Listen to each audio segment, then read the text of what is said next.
Phoenix Audio presents Walking Shadow by Robert B. Parker.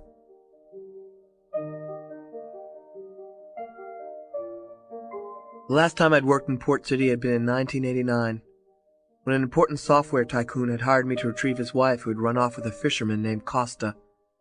Her name was, incredibly, Minerva, and I found her okay. She was living in a shack on the waterfront with Costa, who, when the fish weren't biting, which was mostly, worked as a collector for a local loan shark.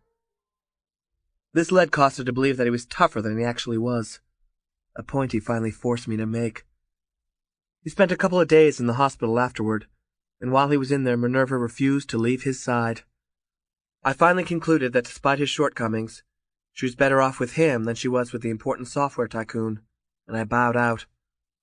The tycoon refused to pay me, and when I wouldn't tell him where his wife was, he attempted to get my license revoked. I had heard that he went down to Port City himself after that and got booted out of town by the police chief, an ex-state cop named Despain, who, as far as I could see, ran the town, despite the official presence of a mayor and a board of aldermen.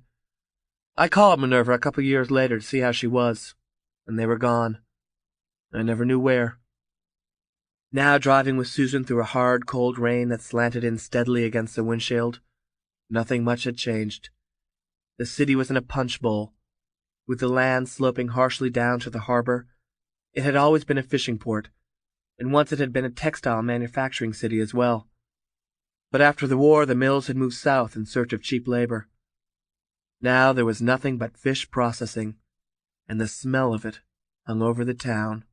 In the time of the mills flourishing, the Yankees who owned them had lived in handsome Federalist houses up on Cabot Hill above the town, away from the smell of the fish, and well clear of the fishermen and mill workers and fish cutters living below them along the waterfront.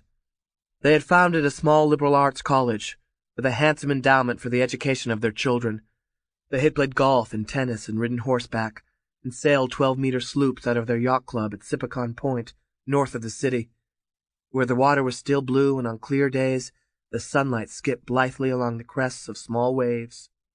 When the mills moved out, Cabot Hill society staggered but didn't go down. It tightened in on itself, bought into the fish business, continued to be rich, added the Cabot academics to its ranks, and clustered around the college like survivors of a capsized boat clinging to a channel buoy.